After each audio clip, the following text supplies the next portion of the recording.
Good morning, students. Good morning to all. And last day we have studied about the ASEAN's achievements and the functions of the ASEAN nations. Today we will just study about the BRICS. So BRICS. So BRICS is the acronym for an association of five major emerging national economies. So the first letter, the Brazil, B for the B from the Brazils and R from Russia and India, China and South Africa. So the emerging national economies, the association of five major emerging national economies only is considered as a BRICS. So originally the first four were grouped as BRIC before the induction of South Africa in 2010. In 2010, at last the South Africa was joined in the BRICS organizations. So after that only the name as take as a BRICS. So the term BRIC was coined in 2001. The BRICS members are known for their significant influence on regional affairs. Since 2009, the BRICS nations have met annually at formal summits. The South Africa hosted the 10th BRICS summit in July 2018. Its headquarters is at Shanghai. So the headquarters of BRICS are situated in Shanghai, in China. The new development bank, formerly referred to as the BRICS Development Bank. So the BRICS Development Bank was established by the BRICS states. The first BRICS summit was held at Moscow and South Africa hosted the 10th conference at Johannesburg in July 2018. These BRICS nations has some of the objectives.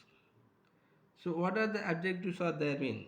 First, the BRICS always helpful to increasing the trade cooperations by making an exclusive trade bloc. The BRICS organizations are made the exclusive trade blocs. By using the trade blocs, it will be increasing the trade cooperations among the nations, member nations.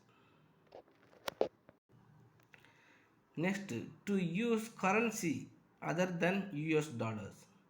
So for the international trade, so many of the nations must be using the US dollars only. But after the BRICS organizations, it is helpful to use the currency other than the US dollars. Since dollar is a dominant currency and as can control the flow of dollar, BRICS only helps in the countries operating with alternative currencies. By providing the alternative currencies, their trade was increased for all the nations throughout the world. How far have they succeeded in this respect? Not much. Next, to increase the regional cooperations, the BRICS organizations also helpful to increasing the regional cooperations. Next, to create a separate trade bloc made for developing countries for trade cooperations. For the trade cooperations, the BRICS was increasing the separate trade blocks and create and increasing the separate trade blocks for the trade cooperations. Next, functions of BRICS. What are the functions are undertaken by the BRICS? So BRICS acts as a promoter of more legitimate international system and also advocating reform of the United Nations Security Councils. It also created the United Nations Security Councils. Next, this group of nations is especially meant for South Framework for Cooperations. South framework for the cooperation. Next, the BRICS performs as an agent to bridge the increasing gap between developed and developing countries. So it also created one of the relationship among the developed and developing countries. So what are the helpful is needed for the develop and the developing nations? It will be giving.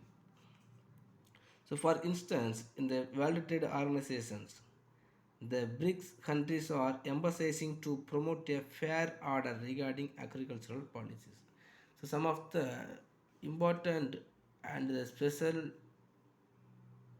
agricultural policies was taken by the BRICS organizations only. Next, it performs a commendable contributions for assisting the developing countries in gaining in an area such as the advantage in trade and climate changes negotiations. Next, it disseminates informations and exchange platform beyond the economic cooperations. Next, the BRICS acts as a catalytic in protecting the interests of middle powers and global forums. Next, achievement of BRICS. So, what are the achievements are achieved by the BRICS? The BRICS establishment of the contingent reserve arrangement. So, one of the organization, the establishment of contingent reserve arrangement, the CRE. So, it was arranged established by the BRICS. So, it has further deepened and consolidated the partnership of its members in the economic financial areas.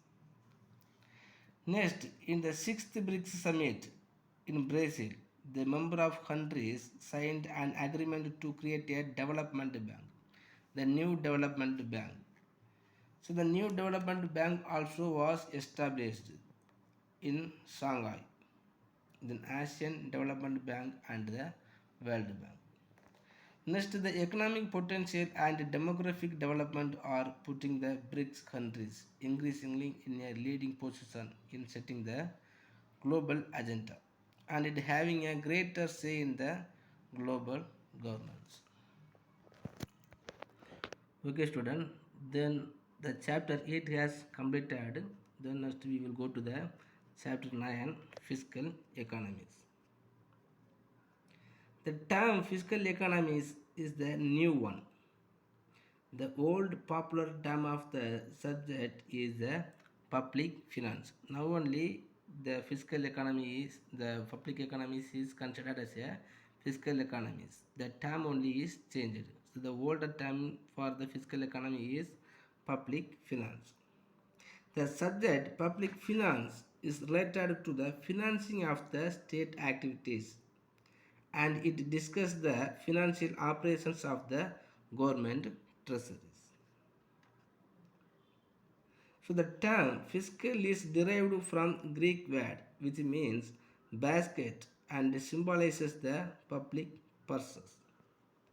Hence the subject public finance has been newly termed as a fiscal economics. The fiscal economy is dealing with the all income and the expenditures of the government. So the public finance studies the manner in which the state raises and spends the resources. So how one governments are going to make the income and spend the expenditures for the public welfare. So the state is concerned with the collective wants of the citizens.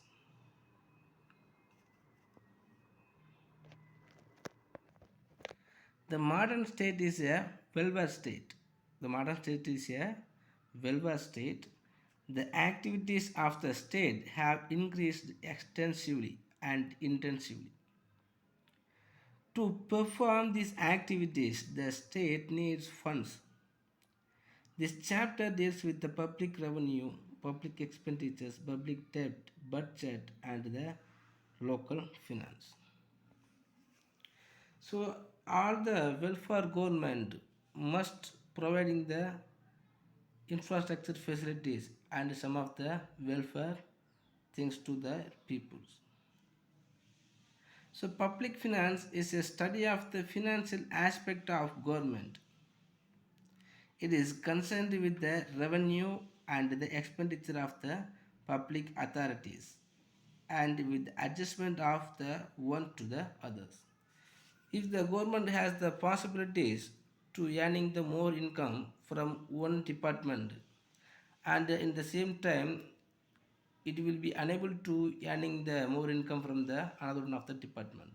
So some of the adjustment will be undertaking among these all the sectors or in the all the departments.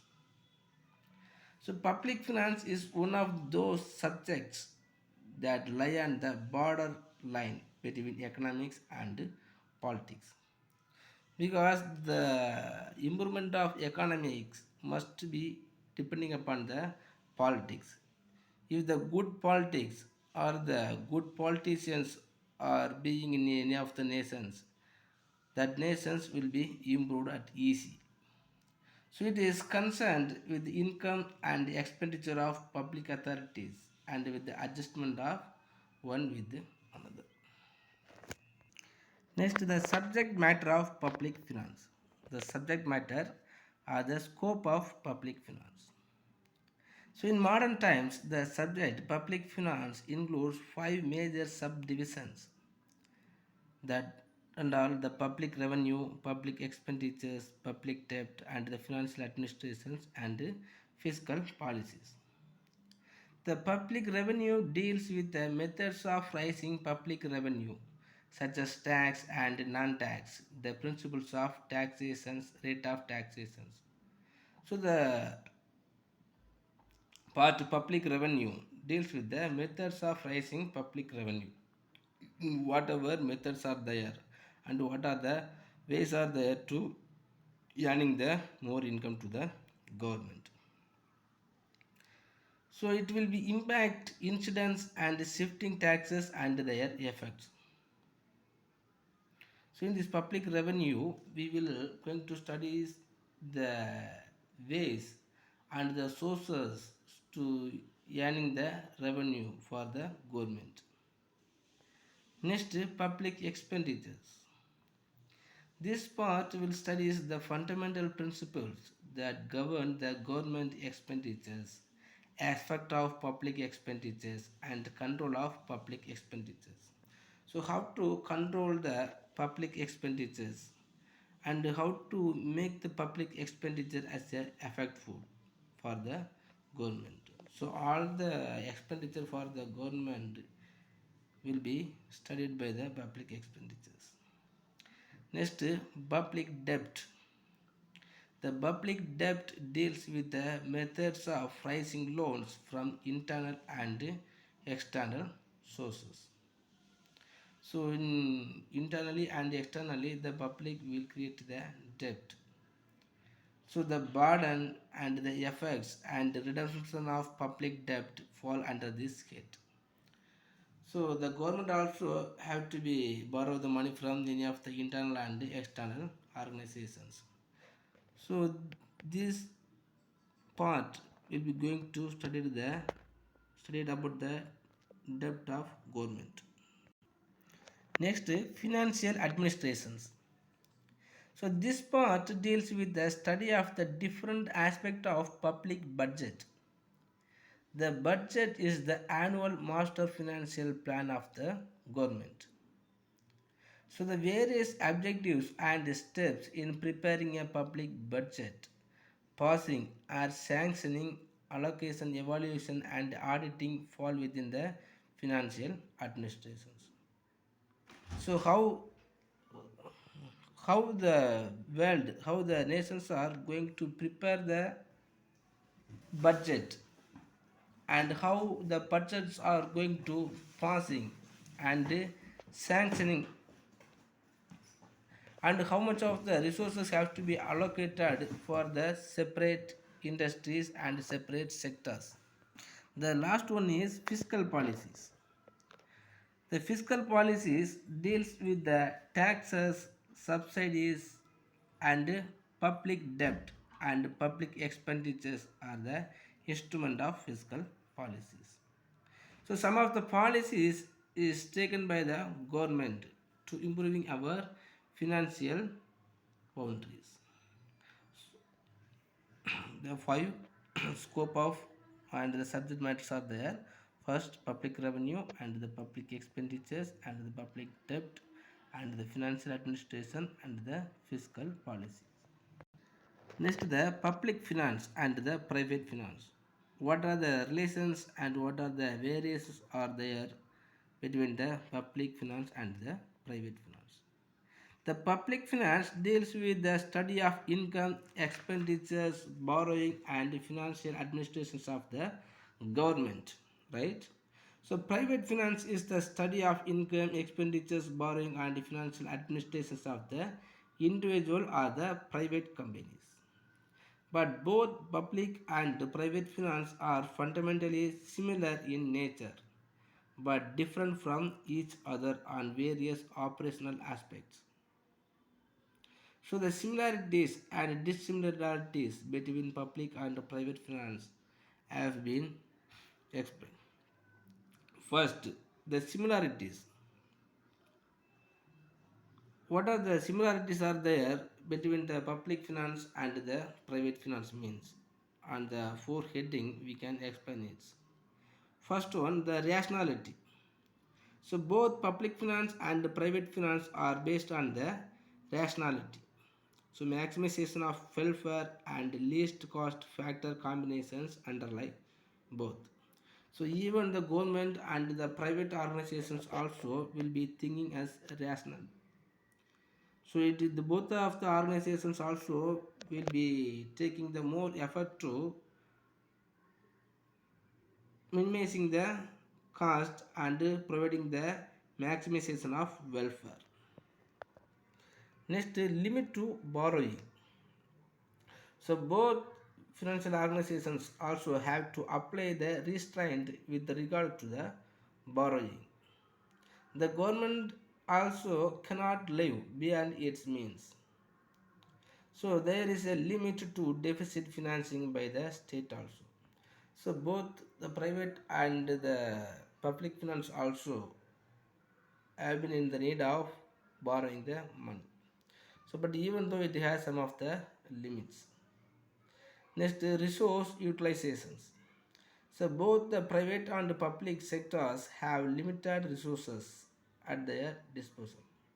So both attempt to make optimum use of resources.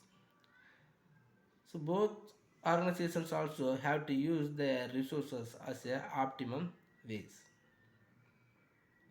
Next, administrations. So the effectiveness of measures of the government as well as private depends on the administrative machineries. So if the administrative machineries is inefficient and corrupt, it will result in wastages and losses. So both the private and the public also have to be as a honorable administrations and the effective administrations. If it is ineffective or it is corrupt, it will be wastages and losses. Next, dissimilarities. So what are the dissimilarities are there between the private and public finance? First, under the five heads we can explain the dissimilarities. First one is income and expenditures adjustment. So the government adjusts the income to the expenditures while individuals adjust their expenditure to the income. So private finance involves stitching coat according to cloth available, whereas public finance decides the cloth according to the needs for the coat. So the government always will be spend some amount of the money for their needed only. So it will not be wastage the income and it will not be spending more amount for their purpose. Next, borrowing. The government can borrow from the internal and external sources. It can borrow from the people by issuing bonds. However, an individual cannot borrow from himself. The government has more power to borrowing from the internal and external affairs. So even the government can have the power to borrowing the money from the international organizations like World Bank and the IBRD. Next, right to print currencies. The government can print currency. This involves the creations, distributions, and monitoring of currencies. The private sector cannot create the currencies. Even if the private organizations have to be depending upon the government only. Next, present versus future decisions. So the public finance is more involved with future planning and making long-term decisions. These investments clouds include building of schools, hospitals, and infrastructures. So the private finance makes financial decisions on projects with a short-term vision only. So the public finance also always more involved in the future planning only. So they will taking the long-term decisions. Next, objectives. The public sector's main objective is to provide social benefit in the economy. The private sector aims to maximize the personal benefit, that is the profit. Okay, students, I think it's enough. So, just to take the similarities and dissimilarities of private and public finance as your study portions. And if you have any doubt, please ask me.